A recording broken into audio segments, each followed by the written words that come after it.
Maybe you keep spotting Cape Town on every list of the world's most beautiful cities.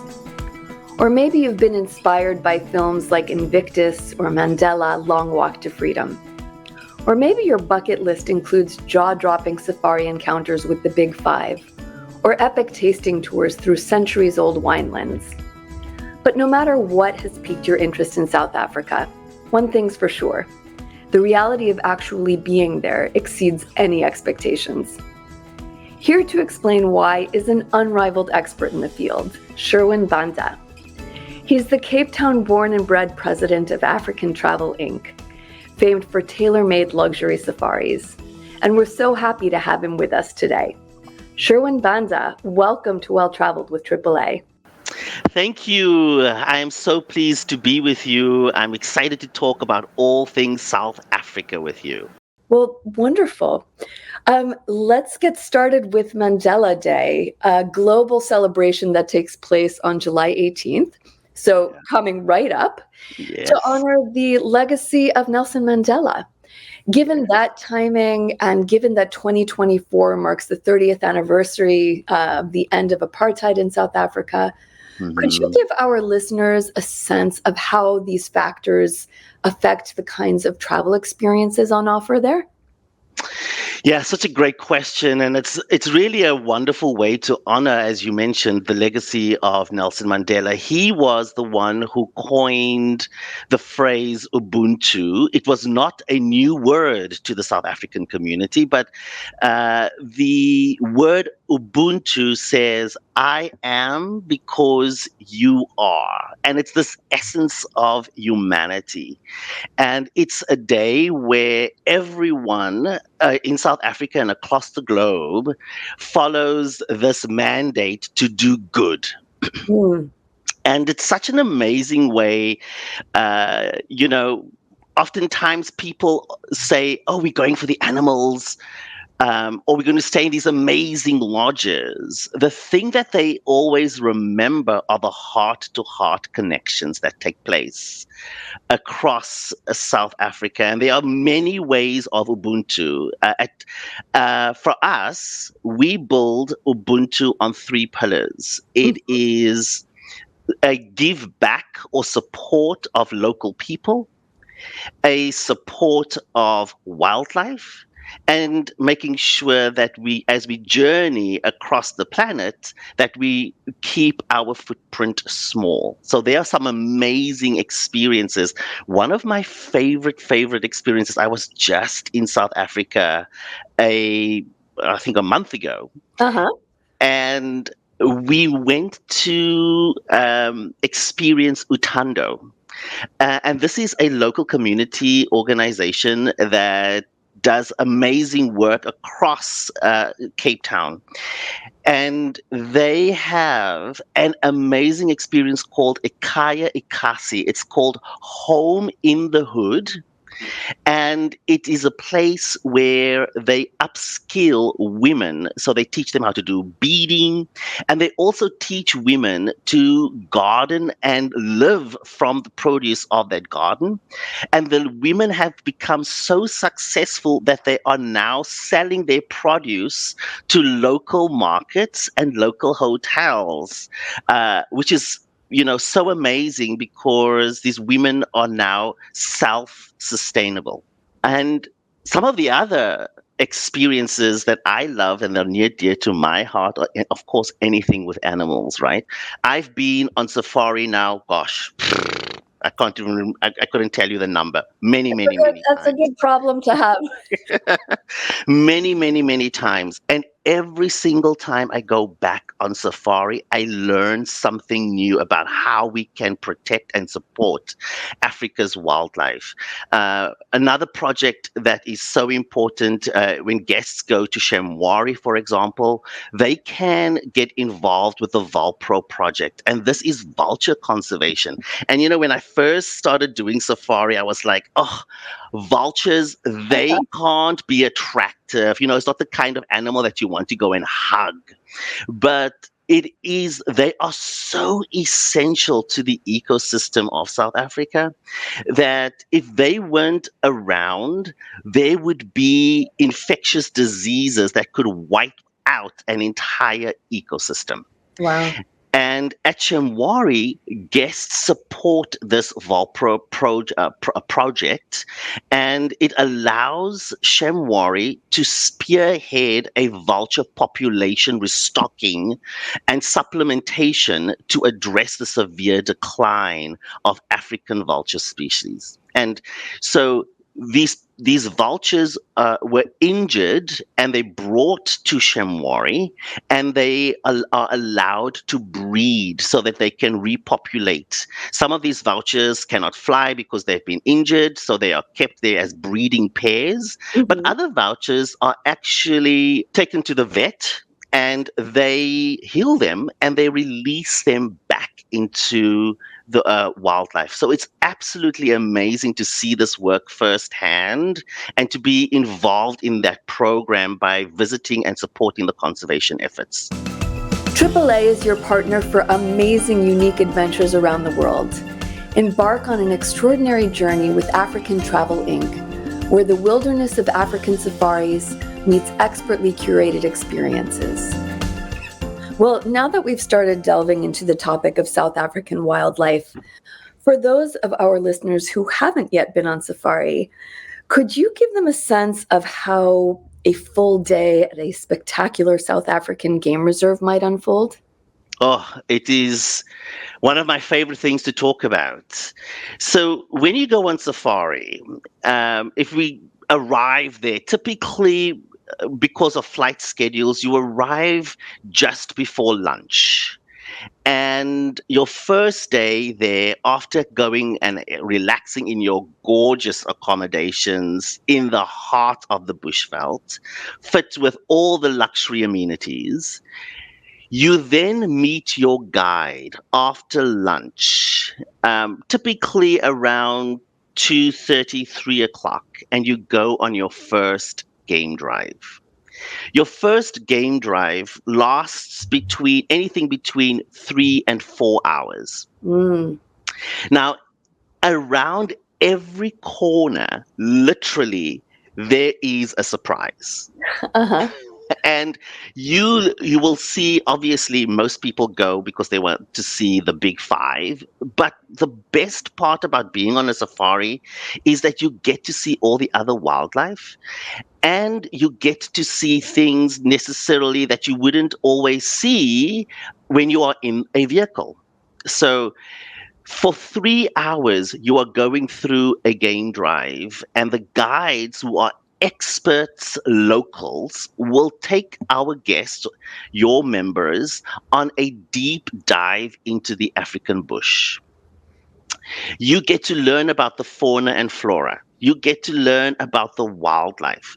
You get to see the most obvious wildlife, but you also get to see the littlest wildlife.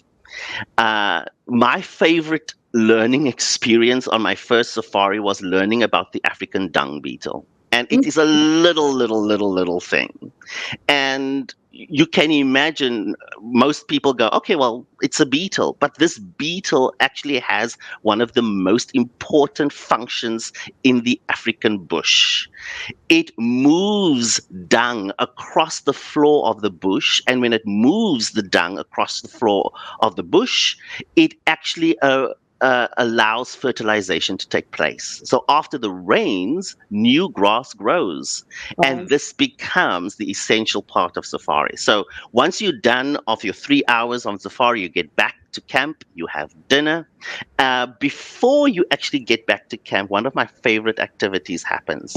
It's called a sundowner.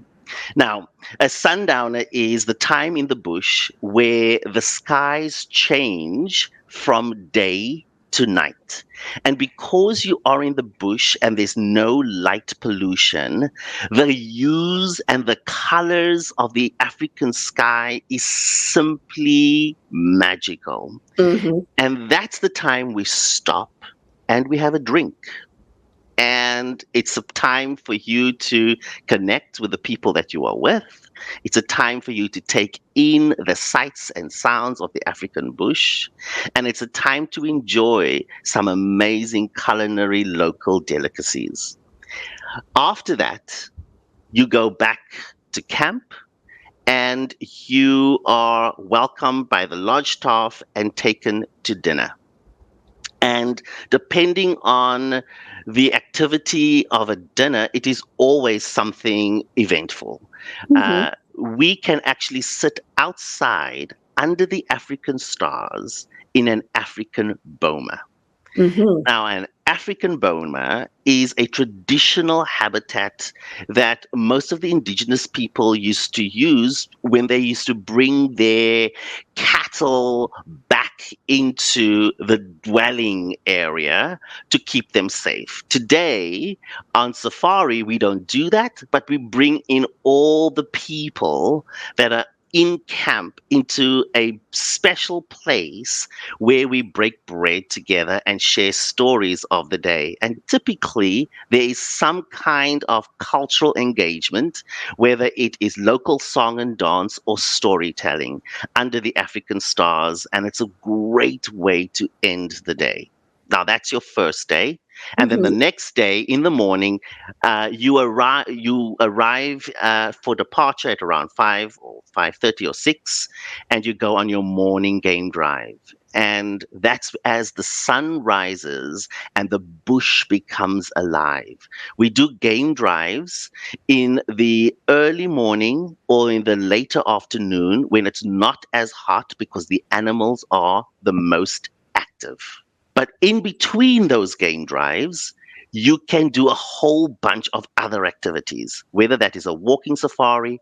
My favorite thing is going to the bush bar and having a great treat.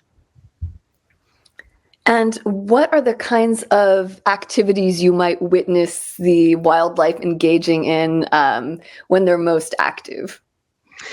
So, the most active, of course, is the predator and prey activities. So, that will be part of the game experience. But you also will be able to see a whole variety. We were just on safari a month ago, and we were able to witness a leopard with her two cubs. Oh, And that is not often seen when on safari because a leopard always keeps their cubs in a den for safety. uh-huh. But the cubs were at the age where they were inquisitive and they wanted to leave the den. And leopards are the most elusive animal to be found of the big five. And so that was a special, special, special sighting to be able to see that. Depending on the time of year, if you are going during or just after the rainy season, that's when the bush becomes lush. It moves from dry to wet. And this is the time where it's calving season. And you'll see the bush become alive with all these new births. In the dry season, when the bush is a little bit more sparse, you get to see all the activities in literally the full display. It's like having your own National Geographic moment. So you will see herds of elephant. You will see all the grass herbivores, whether that is, rhino or buffalo. But in the afternoons or in the early hours of the morning when the sun is not at its hottest, you could actually see hippos outside of the water. And Mm. that is a really, really special treat. There are around every turning something to be seen, whether it is warthogs raising its family, Mhm. whether it is leopards introducing their cubs to, the wild oasis of the African bush, or if you see a pride of lion feasting on its meal. Those are all wildlife activities that you will see throughout your time in the bush. Work with a trusted AAA travel agent who can help you find the perfect departure for you. Visit AAA.com/travel for details. Speaking of feasting on meals, it is hard to imagine any culinary experiences more memorable than the ones you've talked about under the starry African skies. But serious foodies will want to experience other kinds of meals while traveling in South Africa. Maybe you could share some of your favorites. Oh, there are so many. The one thing that I would love to tell people is when you go to Africa, you can experience Africa on a plate, but you can also experience the favorite foods you want to experience. Some of my favorite places to go to, there's a restaurant in Cape Town called Gold's Restaurant. It is a journey of the diaspora of Africa, but it's a 7-course meal. And in between each meal, there is a live performance Oh, of wow. African song and dance. So it's the story of Africa on the plate, and then you get to experience the story in song and dance. But before you do this, the you go and sit and you are introduced to the African drum. And the African drum obviously is part of African culture, no matter which part of the continent you are from. But you are taught African rhythms, and you get to play with the local drummers and learn how to make music together. Guma music is storytelling music, but it has this beat and rhythm to it that you cannot help but get up and dance to or move to. It is such a wonderful experience. Those are some of my favorite culinary experiences. But, you know, most people, when they go to South Africa, they are going there to learn a little bit more about South Africa's wine. Mhm. South Africa's wine has become famous around the world, and there is a certain vintage of grape that only grows in South Africa because of the ecosystem and the weather conditions. And when people go to South Africa and they go to the Cape Winelands, it goes across 3 regions: Paarl, Stellenbosch, and Franschhoek. And each one of them are unique in terms of their wine varieties. It is probably the most picturesque part of Cape Town. But there are culinary experiences that are paired with this wine tasting experiences that makes it spectacularly unique. Well, that blend of culinary influences really gets at the idea of what a gateway South Africa really is. So, even though you could spend an entire lifetime exploring the country, you could also very easily, because it's such a gateway, make it your first stop on a multi country itinerary. So, could you let our listeners know about some of your favorite combinations of South Africa with other countries? Oh, wow, fantastic. Yes.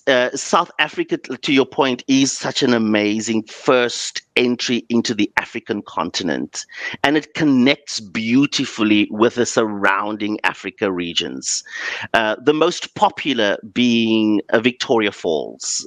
It's an easy connection to South Africa. And if you are going that distance, why not stop and spend time at one of the 7 greatest wonders of the world, Victoria Falls. Victoria Falls, in the height of the falls, which is between May and June or July, when the falls is at its fullest, it is the most magical time to witness the fall. The locals calls it the smoke that thunders, and Mhm. it's an easy connection from South Africa. When you stand at the falls, when it is that full, you cannot even hear me talk to you if I stood right next to you. It is that loud. Mm. And there's this splash of water that happens, and because the splash happens, obviously it feels like rain coming on you, and there is a rainforest as a result at the falls that makes it one of the most unique visual sightings. The other connection that really makes great sense, and one of my favorite destinations to visit, is Botswana. It's Mhm. a right next to South Africa. Botswana has the largest congregation of elephants anywhere on the African continent because they've done so well with elephant conservation. And one of my favorite camps, the elephants actually comes walking through.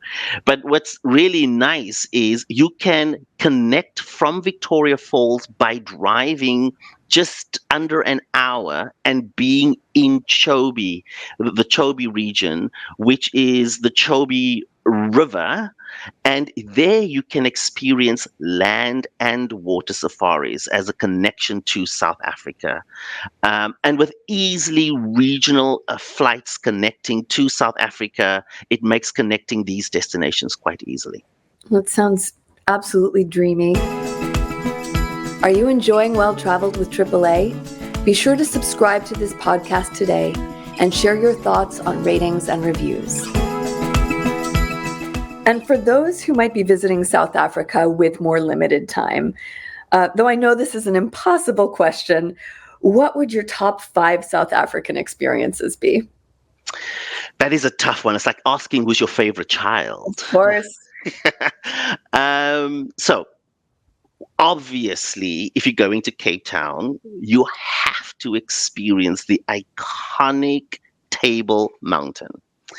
It is a natural heritage site, and it's the only mountain in the world that has a flat top. Locals, when they look at the mountain, will tell you where they are without a map.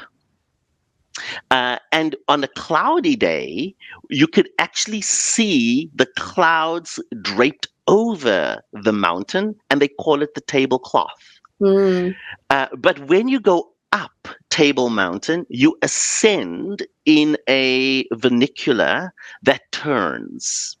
And as you stand in this vernacular, you have 360 views of the Cape Peninsula as you ascend to the top of the mountain. wow. But the best part is when you get to the top of the mountain, you have unbridled views of the Cape Peninsula. It's one of the most beautiful, must included experiences if you had to pick a top 5. Okay. Noted. The second one, obviously, is going to the Cape Winelands. As I mentioned earlier, it's the one probably the most beautiful part of Cape Town, and offers a wide choice.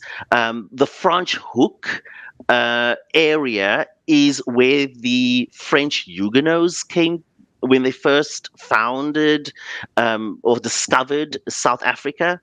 And because of that French influence, there's these outdoor cafes and markets and so many things to do, just to go and stroll and buy all your souvenirs as part of that wine tasting area. Mm, One of my favorite things to do, and obviously to do blend your own wine and bring it home. That's a magical experience to bring back. mm. For those people who want to take a deeper dive into the history of South Africa, I would say visiting Robben Island or even Soweto is truly one of my heartwarming experiences to learn about South Africa. South Africa's story from apartheid to freedom, as told through the people who lived through those experiences, is a magical time. Going to Robben Island and learning how Nelson Mandela was incarcerated for 27 years, and how he became the first president from prisoner to president Unbelievable. is such an amazing experience to learn about. Or if you go through to Soweto and you walk down Vilakasi Street, you you learn about and see where Nelson Mandela actually lived, together with other massive South African stalwarts like Thabo Mbeki or Desmond Tutu, and visiting their homes and seeing how they overcame their struggles and led a nation to freedom. Really amazing. Yes. So that's uh, the fourth one is, I believe, when you are in, particularly in Cape Town or any part of South Africa, going into the local communities and connecting with the local people, there are such amazing experiences where you can learn a little bit more. There's a with Utando, they take you into meet Isabani, South Africa. And this is actually a local community choir. But when they sing and they perform, they take you into the magic of the Xhosa culture through Mhm. song and dance, that you actually have a deeper connection to its people in a way that you wouldn't have if you hadn't showed up and done this experience. Sounds beautiful. And number 5? Oh, number five, I would have to pick. I have to pick a one that I absolutely love. Um, Obviously, let's go back to wildlife, because that is obviously one of the most important things that people show up to go do in South Africa. There is a camp called Camp Jabulani. Here you would meet a dean. A dean is a woman who has worked with elephants almost her entire life. Mm. And she rescues orphaned elephants and take care of them and reintroduce them to a herd. Oh, And it's a very tricky thing, because sometimes herds actually reject a baby elephant. right. So the responsibility to take care of this elephant and make sure that they could become part of a herd is her life's work and mission. Well, that's And incredible. to witness that is magical. But here's the best part.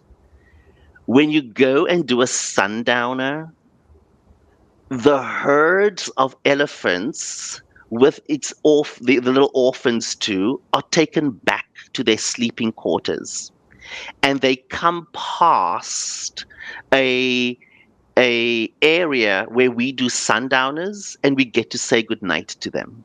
Oh, how does one say goodnight to an elephant? You simply watch in awe and wonder. And because the handlers are making sure that they limit human interaction, but they, because the elephants are in the African bush and they need to be kept safe, they always have a elephant protector.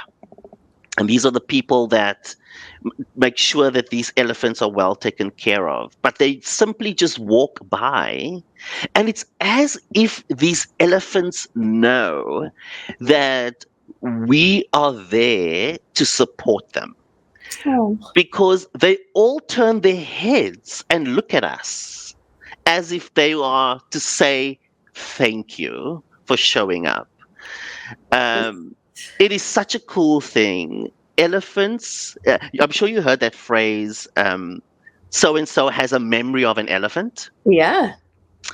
These elephants remember not only where to go and feed, but they also remember the places where they have been, and particularly the people who have cared for them. which is a wonderful thing to be a part of. So Absolutely. if I had to pick my fifth one, it has to be that. Well, that has led us absolutely perfectly to our final question, which is, what does well-traveled mean to you? Oh, what a great question.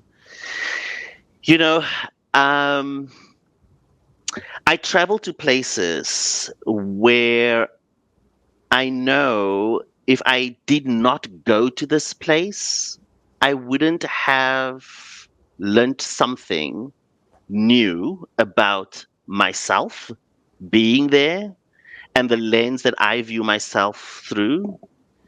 Um, I I want to walk away with a deeper understanding of the places I visit because I know that's going to give me a greater appreciation and understanding of the world and the world that I live in.